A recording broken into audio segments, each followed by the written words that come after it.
गुरुवारी पुष्य नक्षत्र आलं तर या दिवशी गुरुपुष्यामृत योग तयार होतो.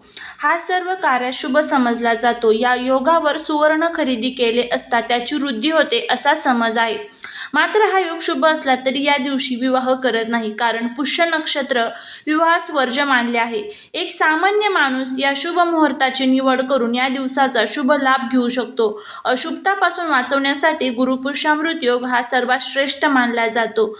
आपल्या जीवनात यशाची प्रगतीसाठी या योगाच्या दिवशी कोणतेही नवीन काम, जसे की व्यापाराची सुरुवात करणे, नवे काम हाती घेणे, बंद पडलेले काम सुरू करणे असे केल्यास हमखास यशाची प्राप्ती होते.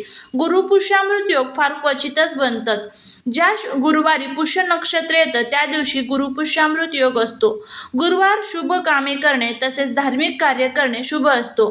पुष्य नक्षत्र सर्व प्रकारच्या शुभ कार्य करण्यासाठी अत्यंत शुभ मानले जाते. गुरुवारी पुष्य नक्षत्र असल्यास शुभ आणि अद्वितीय फलदायी योग बनतो. साधकासाठी फायदेशीर गुरुपुष्यामृत योग या दिवशी विद्वान लोक देवी लक्ष्मीची पूजा करण्याचे सांगतात. या दिवशी देवी लक्ष्मीची पूजा केल्याने त्याची कृपा मिळते. या गुरुपुष्यामृत योगाचे फार महत्त्व आहे. जशी व्याख्यायिका आहे की या दिवशी आपल्या कामामध्ये यश मिळवायचे असल्यास आपल्या कुलदैवतेची मनोभावे पूजा केल्याने त्यांचे आशीर्वाद प्राप्त होतात.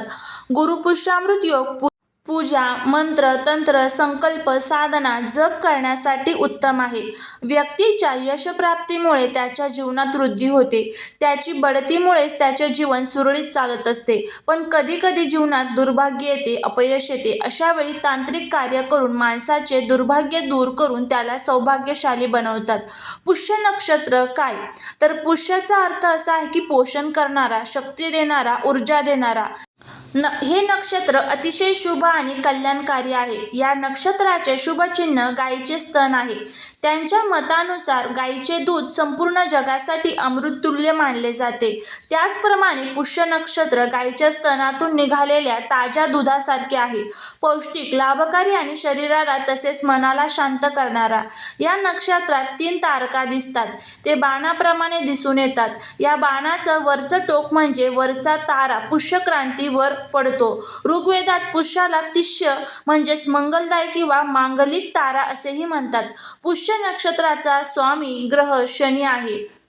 ज्योतिषांच्या मते या दिवशी दान केल्यास विशेष लाभ मिळतात. या दिवशी काही वस्तूंचं दान जर केलं तर विशेष पुण्य मिळते अशीही मान्यता आहे. या दिवशी तुम्ही तांदूळ, बुंदीचे लाडू, खिचडी, डाळ इत्यादी दान करणं शुभ मानलं जातं. या दिवशी गुंतवणूक करणं देखील शुभ मानलं जातं. यंदा गुरुपुष्यामृत योग आणि त्याचबरोबर पितृपक्ष हा सोबतच आलेला आहे. त्यामुळे या दिवशी आपल्याला देवी लक्ष्मीबरोबरच आपल्या पितरांची सुद्धा सेवा करायची आहे. या दिवशी गुरुपुष्यामृत योगावरती आपल्याला आपल्या मनातील ज्या काही इच्छा आहेत त्या पूर्ण करण्यासाठी देवी लक्ष्मीला प्रार्थना करायची आहे. या नक्षत्रात सोने खरेदीला विशेष महत्त्व दिलं जातं. पण आता प्रत्येक जण सोने खरेदी करू शकतो का? तर अजिबात नाही. तर आपल्याला सोने तर खरेदी करायचं नाहीये, पण त्या सोन्याऐवजी एक सोन्यापेक्षाही मौल्यवान वस्तू आपल्याला घरी घेऊन यायची आहे. तर ही वस्तू कोणती आहे, कशा पद्धतीने आपल्याला याचा उपाय करायचा आहे, याबद्दलची संपूर्ण माहिती आजच्या व्हिडिओमध्ये आपण घेणार आहोत. नमस्कार मंडळी, श्री स्वामी समर्थ. स्वामी महाराज तुमच्या सर्व चांगल्या इच्छा पूर्ण करो ही स्वामींच्या चरणी प्रार्थना करते आणि आजच्या व्हिडिओला सुरुवात करते. पण त्या अगोदर तुम्ही जर चॅनलवरती नवीन असाल तर चॅनलला सबस्क्राईब करा आणि शेजारील बेल आयकॉनलाही प्रेस करा, म्हणजे माझ्या सर्व नवीन व्हिडिओंचं नोटिफिकेशन तुम्हाला मिळेल आणि तुम्ही एक पण व्हिडिओ मिस करणार नाही. त्याचबरोबर कमेंटमध्ये श्री स्वामी समर्थ लिहायला अजिबात विसरू नका. आता बघा, 26 सप्टेंबरला गुरुपुष्यामृत योग आलेला आहे. हा योग आता गुरुवारी आलेला आहे. या दिवशी आहे दशमी श्राद्ध आणि सूर्याचा या दिवशी हस्त नक्षत्रामध्ये प्रवेश होणार आहे. त्यांचं वाहन हे मोर असणार आहे. आता गुरुपुष्यामृत योग हा 26 तारखेला रात्री 11:32 सुरू होणार असून तो दुसऱ्या दिवशी शुक्रवारी सकाळी 6:31 असणार आहे. या योगामध्ये आपण जे काही काम करू त्यामध्ये आपल्याला हमखास यश मिळत असतं. मग ते तुम्ही व्यापार सुरू करा, व्यवसाय सुरू करा, नोकरी, शेती, कोणत्याही कामामध्ये तुम्हाला असं वाटतंय की आपल्याला त्यामध्ये प्रगती व्हावी, तर ते काम तुम्ही ह्या योगावरती सुरू केलं तर नक्कीच त्यामध्ये आपल्याला यश मिळत असतं. तर आता आपल्याला आपल्या घराच्या प्रगतीसाठी घरामध्ये अखंड लक्ष्मी प्राप्ती व्हावी, घरातील जे काही दोष आहेत, दारिद्र्य आहेत, अडचणी आहेत, तर ते दूर व्हावेत आणि त्याचबरोबर प्रत्येक कामात आपल्याला यश मिळावं, यासाठीच आपल्याला या दिवशी एक वस्तू खरेदी करून आणायची आहे. तर आता ही जी वस्तू आहे तर ती अगदी 10 रुपयापासून तुम्ही खरेदी करून आणू शकता. तुमची यथाशक्ती तुम्हाला किती खरेदी करून आणायची आहे तर ते तुमच्यावरती डिपेंड असणार आहे. तर आता कोणती वस्तू खरेदी करून आणायची आहे, तर तुम्हाला सर्वांना हळद माहितीच आहे. ही जी हळद आहे तर ती देवी लक्ष्मीला आणि भगवान विष्णूंना अतिशय प्रिय आहे. तर आता आपल्याला ही हळद खरेदी करून आणायची आहे. ही हळद खरेदी करून आणल्यानंतर ती तुम्हाला भगवान विष्णूंना अर्पण करायची आहे. त्यानंतर तुम्हाला आपल्या अंघोळीच्या पाण्यामध्ये काही वस्तू टाकायच्या आहे.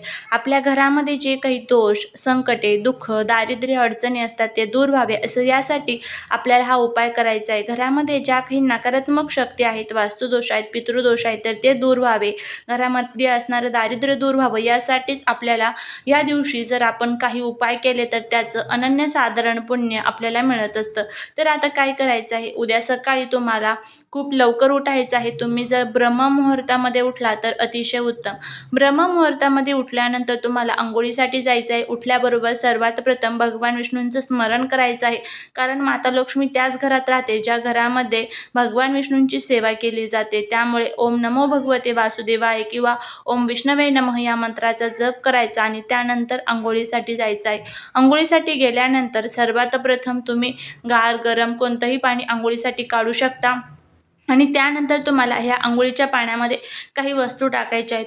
आता 2च वस्तू तुम्हाला ह्या पाण्यामध्ये टाकायच्या आहेत. आता ह्या 2 वस्तू टाकल्यामुळे काय होणार आहे, तर घरामध्ये असणाऱ्या ज्या काही वाईट शक्ती, नकारात्मकता आहे आपल्या घरावरती किंवा आपल्या कुंडलीतील जे काही ग्रहदोष कुठेतरी कमजोर झालेले आहे, आपल्या कुंडलीतील जे ग्रह कुठेतरी आपल्याला त्रास देत आहेत, ते सर्व ग्रह एक रेषेमध्ये येतील. त्याचबरोबर जे काही शत्रूंचा त्रास आपल्याला होत आहे, लोकांच्या मनामध्ये काय भावना आहे आपल्याला माहीत असतं का, तर अजिबात नाही.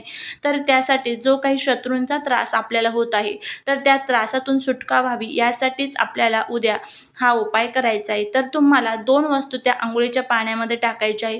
ते म्हणजे सर्वात पहिली वस्तू ती आहे, तर काय करायचं आहे बघा, तुम्ही एक मग्गा घ्या किंवा एखादी प्लेट तुम्ही घेऊ शकता, त्यामध्ये ह्या वस्तू ठेवा. आता पितृदोष दूर करायचा आहे, घरातील सर्व नकारात्मक शक्ती दूर करायची आहे, त्याच्यासाठी आपल्याला त्यामध्ये घ्यायचे आहेत काळे तीळ. त्याचबरोबर त्यामध्ये आपल्याला 2 तुळशीची पानं ठेवायची आहेत, थोडीशी चिमूटभर हळद ठेवायची आहे आणि अत्तर. तुमच्याकडे जे कोणतं अत्तर असेल तर ते अत्तर तुम्हाला घ्यायचं आहे, मग ते कोणतंही असू द्या. अत्तर नसेल तर आपल्याकडे सेंट असतो, परफ्यूम असतो, तर ते घेतलं तरीही चालेल.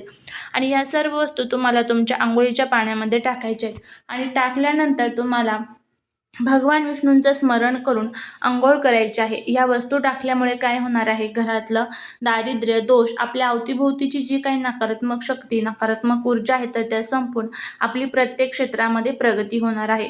तर अशा पद्धतीने आपल्याला हा उपाय करायचा आहे. करून बघा, नक्कीच फायदा होईल. झालेली सेवा ही महाराजांच्या चरणी रुजू करते. श्री स्वामी समर्थ.